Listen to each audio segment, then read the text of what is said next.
இந்த நாள் தியானத்துக்காக எடுத்துக்கொள்கிற பகுதி லூக்கா புஸ்தகம் 9வது அதிகாரம் 23வது வசனத்தை நாம் எடுத்துக்கொள்ளலாம். பின்பு அவர் எல்லாரையும் நோக்கி ஒருவன் என் பின்னே வர விரும்பினால் அவன் தன்னைத்தான் வெறுத்து தன் சிலுவையை அனுதினமும் எடுத்துக்கொண்டு என்னை பின்பற்ற கடவன். ஹல்லேலூயா. இயேசு கிறிஸ்துடைய நாட்கள்ல இயேசு கிறிஸ்து ஊழியம் செய்து கொண்டிருக்கும் போது திரளான ஜனங்கள், திரளான சீசர்கள் இயேசுவோடு கூட நடந்து போய் கொண்டிருந்தாங்க. அப்ப சீசர்களை பார்த்து ஆண்டவர் சொன்ன ஒரு அருமையான ஒரு வார்த்தை, ஒருவன் என்னை பின்பற்றி வர விரும்பினால் அவன் தன்னைத்தானே வெறுத்து தன் சிலுவையை எடுத்துக்கொண்டு என்னை பின்பற்றி வர கடவன். ஹல்லேலூயா. கடந்த வாரத்தில் நம்ம ஒரு மனுஷரை குறித்து தியானித்தோம். பாருங்க, இயேசு கிறிஸ்து இதே போல வழியருகே நடந்து சென்று கொண்டிருந்த போது ஒருவன் ஓடி வந்து ஆண்டவரிடத்தில் கேட்டான், ஆண்டவரே, நித்திய ஜீவனை நான் சுதந்திரத்துக் கொள்ளும்படிக்கு நான் என்ன செய்ய வேண்டும் என்று கேட்டான். அவன் யார் என்று கேட்டால், பிரமாணத்தை கடைபிடித்தவன், கட்டளையை கடைபிடித்தவன், கற்பனை கடைபிடித்தவன், நியமத்தை கடைபிடித்தவன், நியாய பிரமாணத்தை கடைபிடித்து கை கொண்டு வாழ்ந்து கொண்டிருந்தவன். அவனிடத்தில் இயேசு சொன்னார், சிலுவை எடுத்து விடு, என்னை பின்பற்றி விடு. இந்த நாள் தியானத்தில் நம்ம தியானிக்கும் போது இந்த நாள் நம்ம கர்த்தருடைய ஆவியானவர் மறுபடி நம்மளோட என்ன சொல்லுகிறார், ஒருவன் என்னை பின்பற்றி வர விரும்பினால் தன்னை தானே வெறுத்து தன் சிலுவையை எடுத்துக்கொண்டு என்னை பின்பற்றி வர கடவன். ஹல்லேலூயா.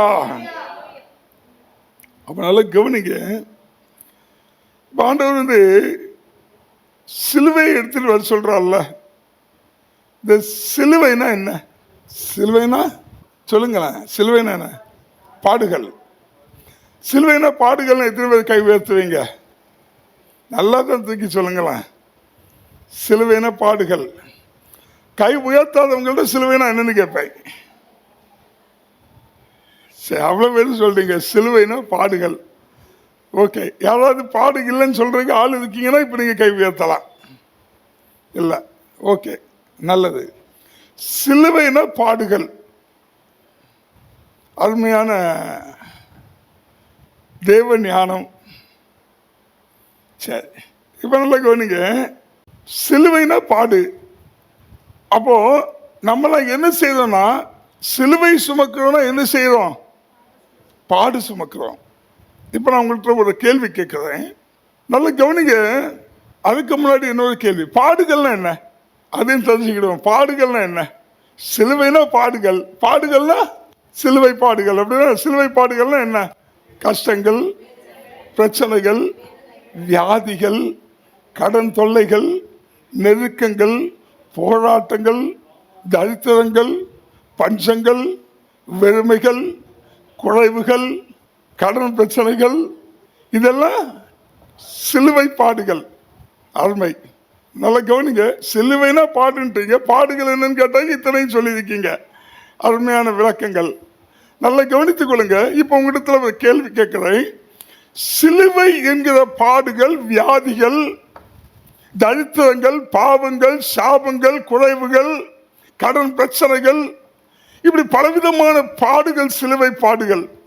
இப்போ இயேசு கிறிஸ்து வந்தாரு. இயேசு கிறிஸ்து சிலுவையை சுமந்தார். சிலுவையை சுமந்து அந்த கல்வாரி சிலுவையில உங்களுடைய பாவங்களுக்காக, உங்களுடைய மீறலுக்காக, உங்களுடைய சாபங்களுக்காக, உங்களுடைய வியாதிகளுக்காக, உங்களுடைய தரித்திரங்களுக்காக, உங்களுடைய வேதனைகளுக்காக, உங்களுடைய பஞ்சங்களுக்காக, உங்களுடைய குறைவுகளுக்காக, உங்களுடைய வனாந்தரத்துக்காக அந்த கல்வாரி சிலுவையில இயேசு கிறிஸ்து அடிக்கப்பட்டார். ஹல்லேலூயா. அவர் அடிக்கப்பட்டதுனால கல்வாரி சிலுவையிலிருந்து விடுதலை வந்துச்சா, மறுபடி உங்களுக்கு சாபம் வந்துச்சா? கல்வாரி சிலுவையிலிருந்து உங்களுடைய தரித்திரங்கள் மாற்றப்பட்டுச்சா? உங்களுடைய ஆசீர்வாதங்கள் மாற்றப்பட்டுச்சா? உங்களுடைய நெருக்கடிகள் மாற்றப்பட்டுச்சா? உங்களுடைய குறைவுகள் மாற்றப்பட்டுச்சா? உங்களுடைய கடன் தொல்லைகள் மாற்றப்பட்டுச்சா இல்லையா? இப்போ சிலுவையை அவர் சுமந்துட்டார். உங்களுடைய வியாதிகளுக்காக, தரித்திரங்களுக்காக, உங்களுடைய நெருக்கடிக்காக, உங்களுடைய பிரச்சனைக்காக அவருடைய கல்வாரி சிலுவையை சுமந்து சிலுவையில வெற்றி சிறந்தார். இப்ப நீங்க என்ன சொல்றீங்கன்னா, நானும் சிலுவை எடுத்திருக்கேன், சிலுவை பாடம் எடுத்திருக்கிறேன், இப்ப நானும் என்ன செய்ய போறேன்னா அவரோடு கூட போய் வரிசையில நின்று நானும் அடிக்கப்படுறதுக்கு ஒப்பு கொடுக்க போறேன். அப்படிதான் நீங்க சொல்ல வரீங்க. ஏன்னா நீங்க என்ன சிலுவை எடுத்து வச்சிருக்கீங்க? பாவ சிலுவைய, வியாதி சிலுவைய, கடன் பிரச்சனை சிலுவைய, நெருக்கத்தின் சிலுவைய, குறைவின் சிலுவைய, பலவிதமான சிலுவைகளை நீங்க எடுத்து வச்சிருக்கீங்க. இப்ப இந்த சிலுவைக்காக கிறிஸ்து அடிக்கப்பட்டாரா இல்லையா? அடிக்கப்பட்டாரு. இப்ப உங்களுக்கு எப்படி அந்த சிலுவை உங்க மேல வரும்? நீங்க சொல்றீங்க நான் சிலுவை சுமக்கிறேன், சிலுவை பாடுகளை சுமக்கிறேன், வியாதியை சுமக்கிறேன், நெருக்கடிகளை சுமக்கிறேன், குறைவுகளை சுமக்கிறேன், தரித்திரங்களை சுமக்கிறேன், பிரச்சனைகளை சுமக்கிறேன், கஷ்டங்களை சுமக்கிறேன். இப்ப நல்லா சிந்திக்கணும். இயேசு கிறிஸ்து இந்த பிரச்சனைகளுக்காக, உங்களுடைய பிரச்சனைகளுக்காக தானே அந்த கல்வாரி சிலுவையில் அடிக்கப்பட்டாரு. அப்புறம் நீங்க எப்படி சுமக்க முடியும்? யோசிக்க கொஞ்சம். இன்னைக்கு மெதுவாகவே போவோம். இல்ல இயேசு கிறிஸ்துவோடு கூட நீங்களும் வரிசையில பிடிக்க போறீங்களா? என்னுடைய கடன் தொல்லைக்காக, என்னுடைய வியாதிக்காக, என்னுடைய நெருக்கடிக்காக நானும் சிலுவையில் அடிக்கப்படுறதுக்கு ஒப்பு கொடுக்க சொல்லி நிற்க போறீங்களா? முடியாது. இல்ல முடியுமா? ஏன்னா எல்லாவற்றையும் அவர் என்ன செஞ்சுட்டாரு? சுமந்து தீர்த்துட்டாரு. இனி நான் சுமக்க தேவையில்லை. அப்ப நல்ல கவனிங்க. சிலுவையில என்னுடைய எல்லா பிரச்சனைகளையும், என்னுடைய எல்லா சாபங்களையும், எல்லா மூதாத பாவங்களையும், என்னுடைய வியாதிகளையும் அவர் சிலுவையில சுமந்ததுனால இனி அந்த சிலுவை பாடுகளை நான் சுமக்க தேவையில்லை. எத்தனை பேர் ஒத்துக்கிடுறீங்க? அப்போ சிலுவை நமக்கு பாடல்ல. பக்கத்தில் சொல்லுங்க, சிலுவை நமக்கு பாடல்ல, சிலுவை நமக்கு ஆசீர்வாதம். கொலைசெய்யும் புஸ்தகத்துல 2:14-15 வாசிங்களேன். நமக்கு எதிரிடையாகவும் கட்டளைகளால் நமக்கு விரோதமாகவும் இருந்த கையெழுத்தை குலைத்து, கட்டளைகளால் நமக்கு விரோதமாகவும் இருந்த கையெழுத்தை குலைத்து, அதை நடுவில் இராதபடிக்கு எடுத்து, சிலுவையின் மேல் ஆணி அடித்து, துரைத்தனங்களையும் அதிகாரங்களையும் உரிந்து கொண்டு வெளியரங்கமான கோலமாக்கி அவைகளின் மேல் சிலுவையிலே வெற்றி சிறந்தார். அவர் நம்முடைய எல்லா விதமான பிரச்சனைகளுக்காக, நம்முடைய சாபங்களுக்காக, நம்முடைய தரித்திரங்களுக்காக, நம்முடைய வியாதிகளுக்காக, நம்முடைய பலகீனங்களுக்காக, நம்முடைய போராட்டங்களுக்காக, எல்லாவற்றுக்காகவும் அவர் அந்த சிலுவையிலே எல்லா துளைத்தனங்களையும் அதிகாரங்களையும் ஒழித்து போட்ட சிலுவையிலே வெற்றி சிறந்தார். அப்போ அவர் சிலுவையில வெற்றி சிறந்ததுனால அந்த சிலுவை என்னவா இருக்கணும்னா என் வாழ்க்கையில ஆசீர்வாதமா தான் இருக்குமே தவிர சாபம் இல்லை. அப்ப எப்பெல்லாம் சிலுவை எனக்கு பாடு, சிலுவை எனக்கு வியாதி, சிலுவை எனக்கு தரித்திரம், சிலுவை எனக்கு நெருக்கடி, சிலுவை எனக்கு பிரச்சனை, சிலுவை எனக்கு பாடுகள் சொல்றோமோ அப்பெல்லாம் நமக்காக பாவத்தை சுமந்த இயேசு கிறிஸ்துவை மறுதலிக்கிறோம். ஏன்னா நம்முடைய எல்லா பாவங்களையும் சிலுவையிலே சுமந்து அவர் வெற்றி சிறந்து விட்டார். ஹல்லேலூயா. அவர் சிலுவையில வெற்றி சிறந்ததுனால நான் இனி பாவத்தை சுமக்க தேவையில்லை, தரித்திரத்தை சுமக்க தேவையில்லை, வியாதியை சுமக்க தேவையில்லை, கடன் பிரச்சனையை சுமக்க தேவையில்லை, போராட்டங்களை சுமக்க தேவையில்லை, கவலைகளை சுமக்க தேவையில்லை. எல்லாவற்றையும் எனக்காக அந்த கல்வாரி சிலுவையில சம்பாதித்து வச்சுட்டார். அதான் உன்னதத்தின் ஆசீர்வாதத்தினாலே, கிறிஸ்துவுக்குள் உன்னதத்தின் ஆசீர்வாதத்தினாலே நீங்கள் ஆசீர்வதிக்கப்பட்டிருக்கிறீர்கள். மட்டுமல்ல, பாருங்க ஒரு வசனம் சொல்லுது பாருங்க, 1 கொரிந்தியர் 1:18 வாசிங்க. சிலுவையை பற்றிய உபதேசம் கெட்டு போகிறவர்களுக்கு பைத்தியமா இருக்கிறது, ரட்சிக்கப்படுகிற நமக்கோ அது தேவ பலனா இருக்கிறது. ரட்சிக்கப்படுகிற நமக்கு அது தேவ பலனா இருக்கிறது. நல்ல கவனிங்க, சிலுவையை பற்றிய உபதேசம் உலகத்துக்கு பைத்தியமா இருக்குது. ஆனா ரட்சிக்கப்பட்டிருக்கிற நமக்கு சிலுவையை பற்றிய உபதேசம், சிலுவை எப்படி இருக்குதா? தேவ பலனாய் இருக்குது. அது ஆரோக்கியமா இருக்குது. அது நமக்கு சுகமாய் இருக்குது. பாருங்க, அவர் அந்த சிலுவையில வெற்றி சொன்னதுனாலதான் அவருடைய தழும்புகளாலே நாம் சுகமாகிறோம். அப்ப கவனிங்க, அந்த சிலுவையிலிருந்து நமக்கு என்ன வந்துச்சுன்னா ஆசீர்வாதம் தான் கடந்து வந்துச்சே தவிர ஒருபோதும் சிலுவை நம்முடைய வாழ்க்கையில பாடுகள் அல்ல. இப்ப நான் பாடு அனுபவிக்கிறேன். சிலுவை அதாவது அநேகருக்குள்ள பதிவாயிடுச்சு. சிலுவைனாலே என்ன? பாடு. நல்ல கவனிச்சுடுங்க. ரட்சிக்கப்பட்ட தேவ பிள்ளைகள் பக்கத்துல கையில கொடுத்து சொல்லுங்க, ஒருபோதும் சிலுவையை பாடு என்று நினைக்காதீங்க. சிலுவை ஆசீர்வாதம். அப்ப சிலுவையிலிருந்து வருகிற உன்னதமான ஆசீர்வாதங்களுக்கு நீங்க பாத்திரவான்கள். சரி, இப்போ நீங்க இன்னொரு கொஸ்டின் கேட்கலாம்.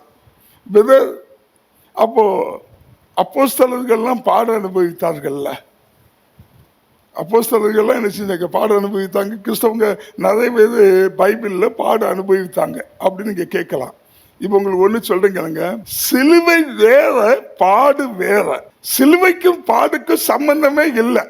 சிலுவை பாடுங்கிறது வேதத்துல சொல்லப்படாத ஒரு வார்த்தை. என்ன செஞ்சிடும்? நம்மளே சொல்லிக்கிட்டோம். என்ன இயேசு கிறிஸ்து சிலுவை சுமக்காம ஓடி போயிட்டாரு, அதனால சிலுவையை நானே தான் என்ன செஞ்சுட்டு இருக்கேன், சுமந்துட்டு இருக்கேன்னு நினைச்சுக்கிட்டு இருக்கிறோம். சிலுவை வேற, பாடு வேற. நல்ல கவனிங்க. இந்த பாடுகள் என்னன்னு கேட்டீங்கன்னா, இப்ப நீங்க மறுபடியும் என்னுடைய வியாதி, என்னுடைய தரித்திரம், என்னுடைய நெருக்கடி, என்னுடைய குறைவு, என்னுடைய கடன் சொல்லக்கூடாது பாடுகளை. ஏன்னா இது எல்லாவற்றையும் அவர் கல்வாரி சிலுவையில சுமந்து ஆசீர்வாதமாய் மாற்றிட்டாரு. அப்ப சிலுவைனால உங்க வாழ்க்கையில ஆசீர்வாதம். அதாவது வசனமாக சிலுவை பற்றிய உபதேசம் நமக்கு என்னவா? பலனா, ஆரோக்கியமா, சுகமா, ஆசீர்வாதமா. அப்ப சிலுவைனால தேவ பிள்ளையுடைய வாழ்க்கையில ஆசீர்வாதம். இப்ப பாடுனா என்ன? அப்ப பாடுனா என்ன? பைபிள்ல சொல்லப்படல. சிலுவை பாடுகள் சொல்லப்படவே இல்லை. சிலுவை சொல்லப்பட்டிருக்க இடம் எந்த இடத்துலயும் பாடு வரல. பாடுகளை சொல்லப்பட்டிருக்க, பாடுகளை குறித்து சொல்லப்பட்டிருக்க எந்த இடத்துலயும் சிலுவை வரல. அப்ப பாடுகள்னா என்ன? பாடுகள்னா என்ன? கிறிஸ்துவுக்குள் சுவிசேஷத்தின் நிமித்தம் நெருக்கப்படுவது பாடுகள். கிறிஸ்துவுக்குள் சுவிசேஷத்தின் நிமித்தம் துன்பப்படுத்தப்படுவது பாடுகள். கிறிஸ்துவுக்குள் சுவிசேஷத்தின் நிமித்தம் உங்களை ஒதுக்குறாங்கல்ல, உங்களை தள்ளி வைக்கிறாங்கல்ல, உங்களை துன்பப்படுத்துறாங்கல்ல, உங்களை கஷ்டப்படுத்துறாங்கல்ல, இதெல்லாம் பாடுகள். எது நிமித்தம்? சுவிசேஷத்தின் நிமித்தம். நல்ல கவனிங்க, பைபிள்ல இருக்கிற எல்லா அப்போஸ்தலர்களும் கர்த்தருக்குள் பிரகாசிச்ச எல்லாருமே சிலுவையின் ஆசீர்வாதத்தை எடுத்துக்கொண்டார்கள். ஆனால் கிறிஸ்துவின் சுவிசேஷத்தின் நிமித்தம் பாடு அனுபவித்தார்கள். ஹல்லேலூயா. இப்போ அது உங்களுக்கு புரிய மாதிரி சொல்லேன்னா, கிறிஸ்துடைய சுவிசேஷத்தின் நிமித்தம் என்ன பாடு தெரியுமா பாடுவோம்? இப்போ ஒரு எக்ஸாம்பிள், ஒரு கிராமம் இருக்குன்னு வைங்களேன். இந்த கிராமத்துக்குள்ளால ஒரு குடும்பம் மட்டும் இயேசு கிறிஸ்துவை ஏற்றுக்கொண்டாங்க, ரட்சிக்கப்பட்டுட்டாங்க. அப்படிங்கும்போது அந்த கிராமத்தார் எல்லாம் சேர்ந்து அந்த குடும்பத்தையே ஒதுக்கி வச்சிருவாங்க. எந்த ஒரு நன்மை தீமைக்கு கூப்பிட மாட்டாங்க. ஊர்ல உள்ள எந்த காரியங்களும் கலந்து கொள்ள முடியாது. இந்த மாதிரி ஒரு குடும்பத்தை ஒதுக்கி வைக்கும் போது அந்த குடும்பம் படுகிற வேதனை, அந்த குடும்பம் படுகிற துன்பம், அந்த குடும்பம் படுகிற துயரம், அந்த குடும்பம் கைவிடப்பட்ட தன்மை, இதுதாங்க கிறிஸ்துவின் சுவிசேஷத்தை குறித்த பாடுகள். அப்ப நம்ம ஒருபோதும் வியாதியை வச்சுட்டு பாடுன்னு சொல்லக்கூடாது. இப்ப சில ஹாஸ்டல்ல பிள்ளைங்க தங்கி இருப்பாங்க. ஹாஸ்டல்ல பிள்ளைகள் தங்கி இருக்கும் போது ஒரு ரூம்ல 5 பிள்ளைங்க இருக்காங்கன்னா, ஒரு பொண்ணு மட்டும் வேலைக்கு கரெக்டா பைபிள் படிக்கிறா, வேலைக்கு ஜெபம் பண்றா, ஏதாவது ஒண்ணுனா ஏசப்பாட்ட ஜெபம் பண்ணணும்னு சொல்றான்னு வைங்களேன். மற்ற 4 பிள்ளைகளும் என்ன செய்வாங்க? இந்த பிள்ளை தள்ளி தான் வைப்பாங்க. ஒரு சினிமா தியேட்டருக்கு போவாங்க, கூப்பிட மாட்டாங்க. 4 பிள்ளைங்க ஜாலியா ஒரு ஹோட்டலுக்கு போவாங்க, கூட மாட்டாங்க. 4 பிள்ளைங்க ஜாலியா சேர்ந்து உட்கார்ந்து பேசிட்டு இருப்பாங்க, இந்த பிள்ளை கூடால சேர்த்துக்க மாட்டாங்க, ஒதுக்கியே வைப்பாங்க. அது நிமித்தம் நீங்க நிந்திக்கப்படுறீங்கல்ல, அது நிமித்தம் நீங்க ஒதுக்கப்படுறீங்கல்ல, அது நிமித்தம் நீங்க வியாகுலப்படுறீங்கல்ல, அது நிமித்தம் நீங்க தள்ளப்படுறீங்கல்ல. இதுதாங்க கிறிஸ்துவின் சுவிசேஷத்தினால் உண்டாகிற பாடுகள். சும்மா பாடுனா என்னன்னு தெரியாம ஒரு ரட்சிக்கப்பட்ட தேவப்பிள்ளை, ஐயோ எனக்கு வியாதியா இருக்கு பிரதர், அது ஒரு பெரிய சிலுவையின் பாடு, நான் சுமந்துக்கிட்டே இருக்கிறேன். ஒரு நாளும் உருப்படாது, அது ஒரு நாளும் சரியாகாது. பிரதர் எனக்கு ஒரே கடன் பிரச்சனை, சிலுவையின் பாடை நான் தூக்கி சுமந்துக்கிட்டேன். அவதான் சுமந்தாச்சுங்க, அப்புறம் நீங்க சுமக்கணும்? சும்மா ஒரு பின்னாடியே போய் வரிசையில் நின்றுக்கிட்டு நானும் சுமக்கிறேன் ஏசப்பா, நானும் சுமக்கிறேன் ஏசப்பானா கல்வாரியில சிலுவை தூக்கி அடிக்க வேண்டியதுதான் உங்களெல்லாம். அவரெல்லாம் கவனிங்க.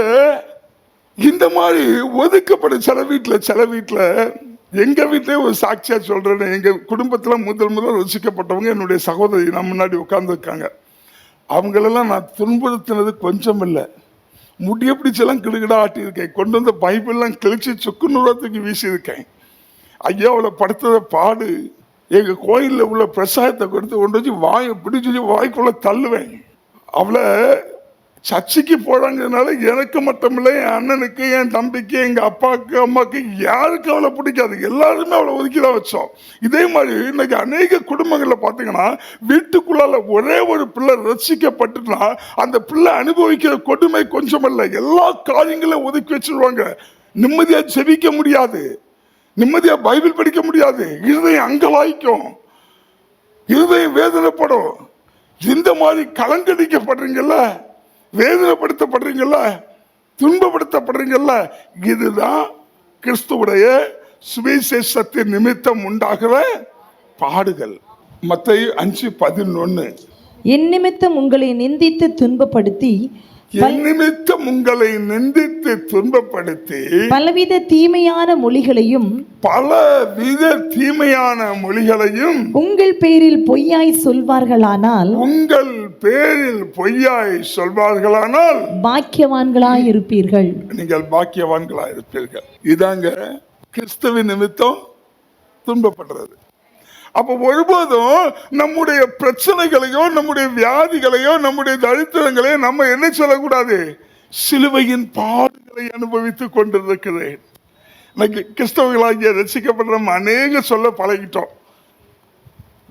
நான் சிலுவை பாடு அனுபவிக்கிறேன். என்னைக்கு ஆண்டவர் என்ன அழைச்சாரோ அன்னையிலிருந்தே ஒரு பெரிய சிலுவையை தூக்கி எனக்கு தந்துட்டாரு. 10 வருஷமா என்ன செய்ய, சிலுவையை சுமக்கிறேன். கடன் சிலுவை, வியாதி சிலுவை, ஒரே போராட்டம். அது சில சொல்லுவாங்க, எத்தனை சிலுவையை தான் சுமக்கிறது? இயேசு கிறிஸ்து ஒரு சிலுவை தான் இங்க சுமந்தாரு. உங்க பாவத்துக்காக, உங்க தரித்திரத்துக்காக, உங்க வியாதிக்காக, உங்க சாபத்துக்காக, ஒட்டுமொத்த ஜனங்களுக்காக அவர் ஒரு சிலுவை சுமந்தாரு. நம்ம டயலாக் அடிக்கிறோம், ஒரே சிலுவை பெற்ற. என் வாழ்க்கையில ஏகப்பட்ட சிலுவை. என்னைக்கு ரசிக்கப்படுற அன்னையிலிருந்து ஒரே சிலுவையா சமைக்கிறோம். உங்களுக்கு மட்டும்தான் கலர் கலரா சிலுவை வருது போல. நல்ல கவனிங்க. இனி ஒருபோதும் சொல்லக்கூடாதுங்க, சிலுவைங்கிறது உன்னதத்தில் உண்டாகிற ஆசீர்வாதங்கள் நமக்கு. அப்ப சிலுவைனாலே ஆசீர்வாதம். ஆண்டவர் என்ன சொல்றாரு? லூக்கா புஸ்தகத்துல 9வது அதிகாரத்துல 23வது வசனம் என்ன சொல்லுது? பின்பு அவர் எல்லாரையும் நோக்கி ஒருவன் என்னை பின்னே வர விரும்பினால் அவன் தன்னைத்தான் வெறுத்து தன் சிலுவையை அனுதினமும் எடுத்துக்கொண்டு என்னை பின்பற்ற கடவன். ஹல்லேலூயா. இப்ப நல்ல கவனிங்க, சிலுவையை எடுத்துக்கொள்ள சொல்றாருல, இது ஏன் நீங்க சொல்றாரு? சிலுவை எடுத்துக்கன்னா கர்த்தருடைய ஆசீர்வாதத்தை எடுத்துக்கன்னு அர்த்தம். கர்த்தருடைய பலனை எடுத்துக்க, கர்த்தருடைய ஆரோக்கியத்தை எடுத்துக்க, கர்த்தருடைய சுகத்தை எடுத்துக்க.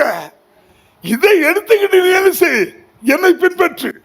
நல்ல கவனிங்க, சிலுவையின் பலத்தோட சிலுவையின் சுகத்தோட, சிலுவையின் ஆரோக்கியத்தோட, சிலுவையின் ஆசீர்வாதத்தோட கர்த்தருடைய சுவிசேஷ ஊழியத்தை நீ செய்யன்னு சொல்றாரு. இதான் பின்பற்றுறது. அப்ப இதுக்கு முன்னாடி என்ன சொல்றாரு? தன்னைத்தானே வெறுத்து. தன்னைத்தானே வெறுக்கிறதுனா என்னது? என்ன எனக்கு பிடிக்கல, நான் நல்லா இல்லை, நான் கருப்பா இருக்கேன், என்கிட்ட ஒரு திறமை இல்லை, என்கிட்ட ஒரு டேலண்ட் இல்லை, என்கிட்ட பணம் இல்லை, என்கிட்ட வசதி இல்லை, எனக்கு படிப்பு மண்டையில் ஏற மாட்டாங்க, நான்லாம் இருக்கிறத விட செத்து ஒளியலாம் அப்படின்னு சொல்லி சில நேரம் சிலருக்கு தோணுது இல்லை. என்கிட்ட யாரும் அன்பா இல்லை, தன்னைத்தானே வெறுக்கிறதுனாலாம் ஏன்தான் வாழ்றனோ தெரியல. டைலாக் விடுவோம் நம்ம, ரசிக்கப்பட்டிருக்க தெய்வ பிள்ளைகள் நம்ம. நான் குண்டா இருக்கேன், நான் கருப்பா இருக்கேன், நான் அழகாவே இல்லை, அதனால எனக்கு என்ன பிடிக்கவே இல்லை. அநேக சொல்லுவேன், எனக்கு ஏன் தான் பிறந்தனோ தெரியல, எப்பதான் சாவு வரும்போது செத்து ஒளிஞ்சிடலாம் நான் சொல்றோம்ல. இதுதான் தன்னைத்தானே வெறுக்கிறதுன்னு நம்ம நினைச்சுக்கிட்டு இருக்கிறோம். ஆனா கர்த்தர் என்ன சொல்றோம்னா, தன்னை தான் வெறுத்து அப்படின்னா உங்களுடைய சுயத்தை வெறுத்து, சுய ஆசையை வெறுத்து, சிற்றின்பங்களை வெறுத்து, இந்த உலக சிற்றின்பங்களை, இந்த உலக ஆசையை, இந்த உலகத்தில் உண்டாகிற இந்த மாயையான மேன்மையை வெறுத்து, உங்களுடைய திங்கிங்ல என்ன வரணும்னா, நான் இந்த உலகத்தால் ஆசீர்வதிக்கப்படுகிறவன் அல்ல, கிறிஸ்து இயேசு அந்த கல்வாரி சிலுவையில எனக்காய் சம்பாதித்த அந்த உன்னதமான ஆசீர்வாதத்தினால ஆசீர்வதிக்கப்பட வேண்டியவனா. ஒருபோதும் இந்த உலகம் என்னை திருப்திப்படுத்த முடியாது. அதனால இந்த உலகத்தின் அனித்தியமான பாவ சந்தோஷங்கள் நான் என்ன செய்யக்கூடாது, என்ன கரைப்படுத்திக் கொள்ளக்கூடாது. தன்னைத்தானே வெறுக்கிறதுங்கிறது என்னன்னா, இந்த உலக ஆசைக்கு, இந்த உலக மாயைக்கு, இந்த உலகத்தில் இருக்கிற பாவத்துக்கு, இந்த உலகத்தில் இருக்க அனித்தியமான காரியங்களுக்கு உன்னை நீ வெறுத்து விடு, சிலுவையை எடுத்து விடு, உன்னதமான ஆசீர்வாதத்தை எடுத்து விடு, என்னை பின்பற்றி விடு.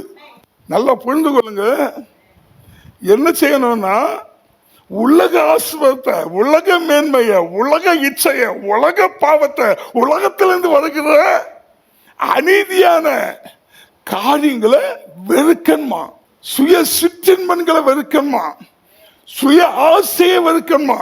இதை வெறுத்துக்கிட்டு ஒரு தேவ பிள்ளை என்ன செய்யணுமாமா, சிலுவையிலிருந்து வருகிற உன்னதமான ஆசீர்வாதங்களை எடுத்து கொள்ளணுமா.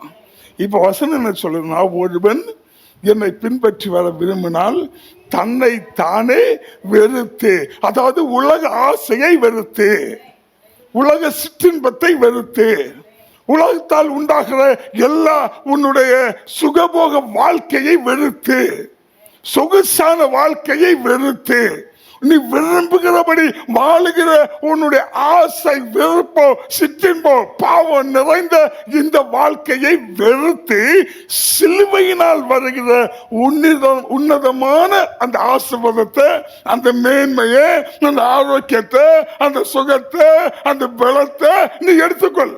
அதான் சொல்லப்பட்டது, இந்த உலகத்தின் ஆசீர்வாதம் உங்களுக்கு ஐஸ்வர்யத்தை தராது.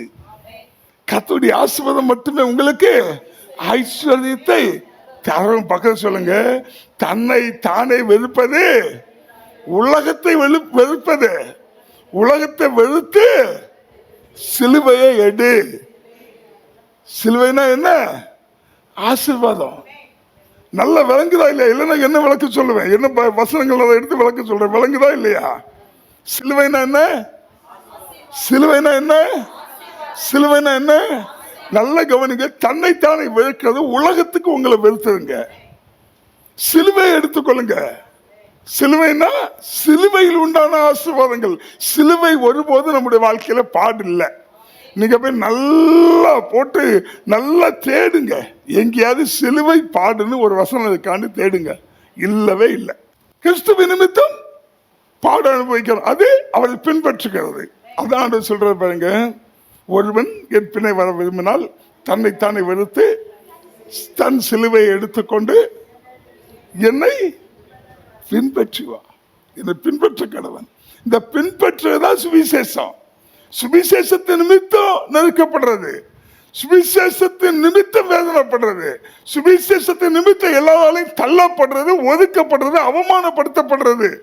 இதான் நமக்கு பாடு. கிறிஸ்துவின் நிமித்தம் உண்டாகிற பாடுகள். நல்ல கவனிங்க, மோசே சகல காரியங்களையும் கற்பிக்கப்பட்டு சகலத்தையும் கற்று வல்லவனா இருந்தானா. எங்க இருந்தானா? எகிப்து தேசத்துக்குள்ள இருந்தானா. அது யாரா இருந்தானா? பார்வோனின் குமாரத்தின் மகனாக இருந்தானா. இவருக்கு என்ன கற்றுக் கொடுத்தாங்கன்னா, அவன் வாக்கிலும் செய்கையிலும் வல்லவன் ஆனான்னு வசனம் இருக்குது. அதுதான் கற்றுக்கொண்டான். கற்றுக்கொண்டு வாக்கிலும் செய்கையிலும் வல்லவன் ஆனா. ஆனா என்னைக்கு அவனுக்குள்ளால ஒரு உணர்வு வந்துச்சு பார்த்தீங்களா? அவனுக்குள்ளால ஒரு உணர்வு வந்துச்சு மோசைக்குள்ளால. என்ன உணர்வு வந்துச்சுனாக்கி, நான் இந்த எகிப்துக்குரியவன் அல்ல. ஒரு தேவ பிள்ளைக்குள்ளால வர வேண்டிய எண்ணம். எகிப்துனா என்ன தெரியுமா? அடிமைத்தனம். எகிப்துனா உலகம். எகிப்துனா இச்சை. எகிப்த அவங்களுக்கு இந்த தெய்வனும் கிடையாது, கண்டதெல்லாம் தெய்வமா கும்பிடுறவங்க. அந்த எகிப்துக்குள்ள உலகத்துக்குள்ள வாழ்ந்துகிட்டு இருந்த மோசைக்கு ஒரு உணர்வு வந்துச்சு. என்ன உணர்வு வந்துச்சுன்னா, நான் உலகத்துக்குரியவன் அல்ல, நான் தேவனுக்குரியவன், நான் தேவனால் பிரித்தெடுக்கப்பட்டவர்கள். இந்த உணர்வு எப்ப வந்துச்சோ அப்ப அவன் என்ன முடிவெடுத்தான் தெரியுமா? பார்வோனின் குமாரத்தின் மகன் என்று சொல்லப்படுவதை அவன் வெறுத்தானான். எபிரேயர் புஸ்தகத்துல 11வது அதிகாரத்துல 24 முதல் வாசிக்கலாம். விசுவாசத்தினாலே மோசே தான் பெரியவனான போது பார்வோனுடைய குமாரத்தின் மகன் எனப்படுவதை வெறுத்து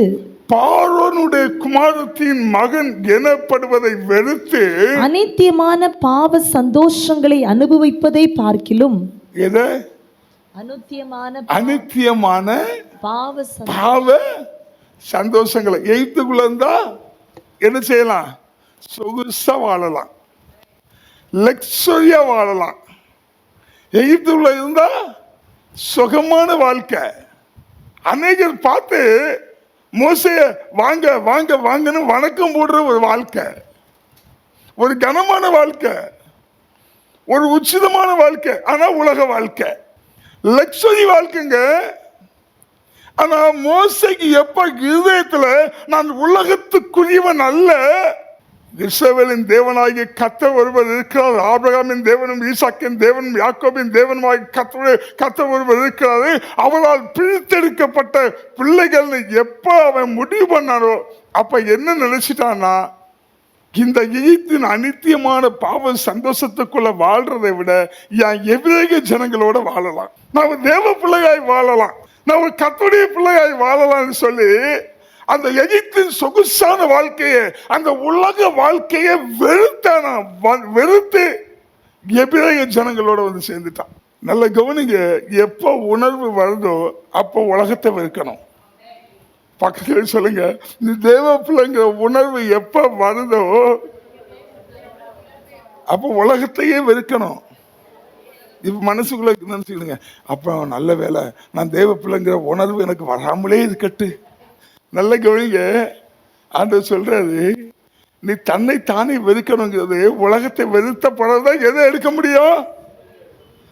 அப்ப நல்லா கவனிச்சுக்கிடுங்க, ஏன் என்ன நம்ம சிலுவையை எடுக்காதனாலதான் வியாதி, சிலுவையை எடுக்காதனாலதான் தரித்திரம், சிலுவையை எடுக்காதனாலதான் பிரச்சனை, சிலுவையை எடுக்காதனாலதான் கஷ்டம், சிலுவையை எடுக்காதனாலதான் கடன், சிலுவையை எடுக்காதனாலதான் பாவம், சிலுவையை எடுக்காதனாலதான் சாபம். ஆண்டவர் என்ன சொல்றான்னா, இந்த உலகப்பூர்வமான இந்த சாபங்களை, இந்த ஆசீர்வாதங்களை, இந்த மேன்மை எல்லாம் விட்டுட்டு நீ சிலுவையை எடுத்து விடு, அது உன்னதமான ஆசீர்வாதம் உன் மேல வரும்போது வியாதி இருக்காது. ஏன்? அவருடைய தழும்புகளால நான் சுகமாக்குறேன்.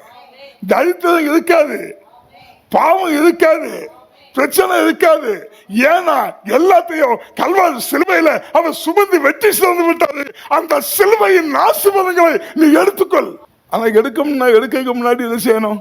சிலுவையின் ஆசீர்வாதத்தை எடுக்கலாம், எடுக்கணும், எடுக்க முன்னாடி என்ன செய்யணும்? அனித்தியமான பாவ சந்தோஷங்களை, அனித்தியமான பாவ சந்தோஷங்களை விட்டு விட்டு தேவனுடைய ஆசீர்வாதங்களை நீங்க பெற்றுக்கொள்ளும்படிதான் இந்த வார்த்தைகள் சொல்லுது. அதனால சிலுவைன்னு உடனே நம்ம உடனே பாடுகள் பாடுகள் பாடு இல்லை. சிலுவை எப்போதுமே நமக்கு ஆசீர்வாதம். நம்ம அநேக சொல்லி சொல்லி சொல்லி சொல்லி கேட்டுட்டோம். அதனால நம்ம என்ன செய்யணும்னா சிலுவைனா பாடுன்னு முடிச்சிட்டோம். பாடு வேற, சிலுவை வேற. நல்ல புரிந்து கொள்ளுங்க. நீங்க உலகத்தை வீழ்த்தி சிலுவை நாதராகிய கிறிஸ்துவை அந்த சிலுவையை பிடித்து கொள்ளும் போது கண்டிப்பா உங்க வாழ்க்கை ஆசீர்வாதமாய் மாறும், பலனாய் மாறும், சுகமாய் மாறும், ஆரோக்கியமாய் மாறும். அதோட விட்டுறக்கூடாது, அதோட விட்டுறக்கூடாது. என்ன செய்யணும்? அவரை பின்பற்றணும். அவரை பின்பற்றுறது என்னன்னா நம்மளை சுத்தி இருக்கிறவங்களுக்கு சுவிசேஷத்தை சொல்வது.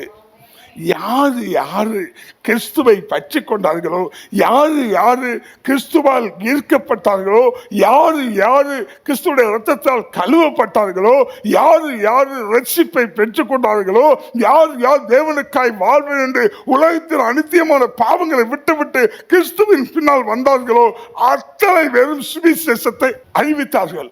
நம்ம சொல்றோம்ல, பரிசுத்தவான்கள்லாம் பாட அனுபவிச்சாங்கன்னு சொல்றோம்ல, அவங்க என்ன செய்யல? நம்மளே மாதிரி கடன் பிரச்சனையில கடந்து அவதிப்படலை, நம்மளே மாதிரி நெருக்கப்படலை. அவங்களுக்கு பிரச்சனையே என்ன? பாட என்னன்னா சுவிசேஷ நிமித்தம் தான் அவங்களுக்கு என்ன உண்டாச்சு? பாடு உண்டாச்சு. அப்ப இல்லாத ஒரு காரியத்தை நம்ம என்ன செய்யக்கூடாது? சிந்திக்க கூடாது. அப்ப என் வாழ்க்கையில பாடு நான் அனுபவிக்கணும் ஒரே ஒரு காரணத்துக்காக இருக்கணும். எதுக்காக இருக்கணும்? சுவிசேஷத்துக்காக. அதனால தயவு செய்து சொல்றேன், முதல்ல உலகத்தை விடுங்க, சிலுவையை எடுங்க. சிலுவனோட மறுபடியும் பாடுகளை எடுங்க நினைச்சாதீங்க. ஆசீர்வாதத்தை எடுங்க, அவரை பின்பற்றுங்க. அவரை பின்பற்றுவது அவருடைய சுவிசேஷத்தை அறிவிப்பது. இன்னைக்கு நம்ம அநேகர் இருக்கிறோம் பாருங்க, நம்ம போற சபைக்குள்ள கூட ஒரு ஊழியம் செய்ய மாட்டோம். நம்மளோட நெருக்கமாக இருக்கிறவங்களுக்கு சொல்லும்படியான வாய்ப்பு கிடைச்சாலும் ஆண்டவரை பத்தி என்ன செய்ய மாட்டோம்? சொல்ல மாட்டோம். ஆண்டவருக்காக ஏதாவது செய்யறோம்னா எதுவும் செய்யல, எதுவுமே செய்யல. தயவு செய்து உங்க வாழ்க்கையை நீங்க கொஞ்சம் நிதானித்து பார்க்கணும். நான் கர்த்தருக்காக என்ன செய்கிறேன்? வெளியே 4 பேர்த்த போய் சுவிசேஷம் சொல்ல முடியலனாலோ, ஏதாவது ஒரு பகுதியில் நான் கர்த்தருடைய ஊழியத்தை செய்து கொண்டிருக்கிறேனா? சர்ச்சுக்குள்ள பாய் போடுறது ஒரு ஊழியங்க. கீழே பார்க்காதீங்க, எங்க பாயெல்லாம் கிடையாது, எங்க பாயெல்லாம் போட வேண்டாம். தண்ணி எடுத்து வைக்கிறது ஒரு ஊழியம். எதை செய்தாலும் அவருடைய ஊழியமா நினைச்சு நீங்க செய்தீங்கன்னா அது அவரை பின்பற்றுவதற்கு அர்த்தம். எதை செய்தாலும் அவருக்குன்னு நீங்க செய்தீங்கன்னு வைங்களேன், அவரை பின்பற்றுவதற்கு அர்த்தம். வீட்டுக்குள்ளால வெளியே போய் சுவிசேஷம் சொல்ல மாட்டோம். வீட்டுக்குள்ள பிள்ளைகளுக்காவது சுவிசேஷம் சொல்லுவோமான்னு சொல்ல மாட்டோம். எல்லாரும் என்ன பண்றோம்? பிள்ளைக்கு அறிவு வதற்குள்ளாலே ஒரு செல்போனை வாங்கி கையில கொடுத்துறோம். ஒரு ஞானஸ்தானத்துக்கு என்ன செய்வோம் தெரியுமா? ஞானஸ்தானத்துக்கு தள்ளி போடுறோம். ஏன்? என் பிள்ளைக்கு என்ன ஞானம் வரல. சிஸ்டர், உங்க +2 படிக்கிறா, ஞானஸ்தானம் எடுக்கிறேன். பிரதர், என்ன அவளுக்கு அறிவு வரல பிரதர், என்ன ஞானம் வரல பிரதர், என்ன கொஞ்ச நாள் போட்டு. ஆனா என்ன ஞானம் வந்துச்சுன்னு சொல்லி செல்போனை கொடுத்தீங்க. என்ன ஞானம் வந்துச்சு? ஞானஸ்தானம் எடுக்கிறதுக்கான ஞானம் வரல, பைபிள் படிக்க ஞானம் வரல. சின்ன பிள்ளை ஒரு 1/2 மணி நேரம் தனியா போய் உட்காந்து ஜெபின்னு புடவையில 4 போட்டு அனுப்பி பிள்ளைக்கு ஞானம் வரல. ஜெபிக்க தெரியாது, சின்ன பிள்ளை இல்ல. ஆனா உலகத்தை எடுத்து கையில கொடுத்துட்டீங்க. அதுக்கு மட்டும் உங்க பிள்ளைக்கு என்ன செய்யுது? விசேஷத்தை ஞானம் இருக்குதா? தயவு செய்து சொல்றேன், தேவனுடைய ஆசீர்வாதத்தை பெற்றுக்கொண்டு பிள்ளைகளுக்கு எதை சொல்லணுமோ, எதை கொடுக்கணுமோ அதை கொடுக்க தேவனை பின்பற்றுவதற்கு அர்த்தம். வீட்டுக்குள்ளால நம்முடைய கஸ்டடியில இருக்கிற நம்ம குடும்பத்துக்குள்ளாலே என்ன செய்ய முடியல? சுவிசேஷத்தை சொல்ல முடியல. கர்த்தரை பின்பற்றுகிற வேலைகளை செய்ய முடியல. கர்த்தர் என்ன சொல்றாருன்னா, ஒருவன் வருகிறான், அவன் என்ன கேட்கிறான்? ஆண்டவரை, மார்க்கு 10வது அதிகாரம் 21வது வசனத்தை ஒரு விஷயம் கூட வாசிங்க. இயேசு அவனை பார்த்து அவனிடத்தில் அன்பு கூர்ந்து உன்னிடத்தில் ஒரு குறைவு உண்டு, நீ போய் உனக்கு உண்டானவைகளை எல்லாம் விற்று தரித்திரருக்கு கொடு, அப்பொழுது பரலோகத்திலே உனக்கு பொக்கிஷம் உண்டாயிருக்கும், பின்பு சிலுவையை எடுத்துக்கொண்டு என்னை பின்பற்றி வா என்றார். நல்லா கவனிங்க, இந்த பின்பற்றுறது ரொம்ப முக்கியங்க. யார் யார் கிறிஸ்துவை பின்பற்றுகிறார்களோ, யார் யார் தேவனை பின்பற்றுகிறார்களோ, அவங்க மட்டும்தான் ராஜ்யத்துக்குள்ள போக முடியும்.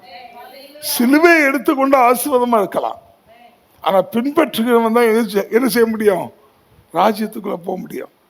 தேடி வந்தவன் ஓடி வந்தவன் யாருன்னா பிரமாணத்தை கடைபிடிச்சவன் தான், கட்டளையை கடைபிடிச்சவன், கற்பனை கடைபிடிச்சவன், நியமத்தை கடைபிடிச்சவன், நியாய பிரமாணத்தை கடைபிடிச்சவன். ஆண்டவர் சிம்பிளா சொல்றாரு, நீ என்ன செய்யணும்? சிலுவையை எடு, என்னை பின்பற்று. இன்னைக்கு நம்ம சிலுவை கர்த்தர் நமக்கு வைத்திருக்க ஆசீர்வாதத்தையே உதவி தள்ளுறோம்.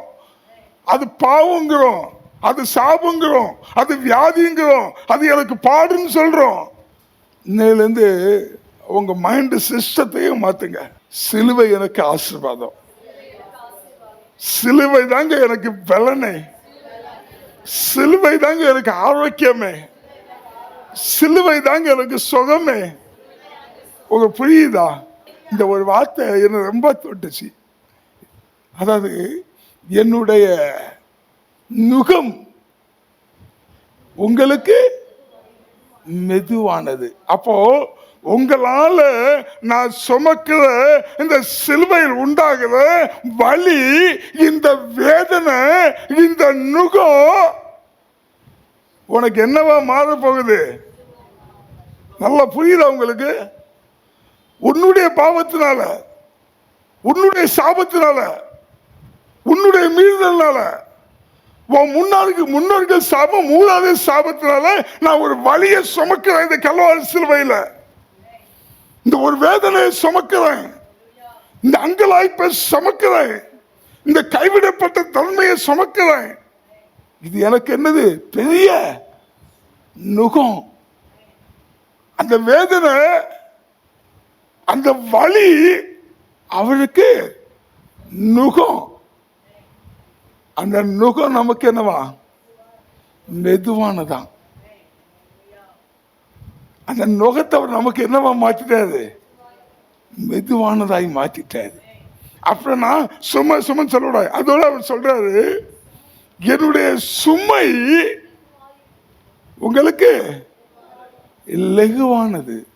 அந்த வசனத்தை எடுத்து வாசிக்கலாம். மத்தேயு 11:30 எடுத்து வாசிங்க. என் நுகம் மெதுவாயும் என் சுமை லகுவாயும் இருக்கிறது என்றார். என் சுமை லகுவாயும் இருக்கின்றதா? அப்ப நல்லா கவனிங்க. அவர் சுமந்தால உங்களுடைய பாவ சுமை, அவர் அந்த பாவ சுமையை சுமந்ததுனால நீங்க யாராய் மாற்றப்பட்டிருக்கீங்க? யாராய் மாற்றப்பட்டிருக்கீங்க? லகுவானவர்களாய். அப்போ உங்களுடைய சுகத்தையும், உங்களுடைய நலனையும், உங்களுடைய ஆரோக்கியத்தையும் விரும்பி அந்த நுகத்தையும் அந்த சுமையையும் கல்வாரியில் அவர் ஏற்றுக்கொண்டார். அப்ப அந்த கல்வாரி சிலுவைய, கல்வாரியின் பேச்சு போக்கில் வந்தது பைபிள் வசனம் கிடையாது. அப்ப அந்த சிலுவையை ஒருபோதும் நம்ம வாழ்க்கையில நம்ம சிலுவை எனக்கு பாடுன்னு சொல்லவே கூடாது. சிலுவை எனக்கு ஆசீர்வாதம். இதை நல்லா கற்றுக்கொண்டு போங்க. உலகம் நமக்கு என்னது? அனித்தியம், பாவம். உலகம் அனித்தியமான பாவம். அப்ப அதை விட்டு சிலுவையின் ஆசீர்வாதங்களை எடுத்துக்கொண்டு அவரை பின்பற்ற கற்றுக்கொள்ளணும். இதுவரைக்கும் எனக்கு எப்படிலாம் யோசிங்க தெரியல. பக்கத்துல கையை கொடுங்க. எனக்கு மாத்தி யோசி. சிலுவையின் ஆசீர்வாதத்தை எடுத்துக்க, அவரை பின்பற்று. கர்த்தர் ஆசீர்வதிப்பார்.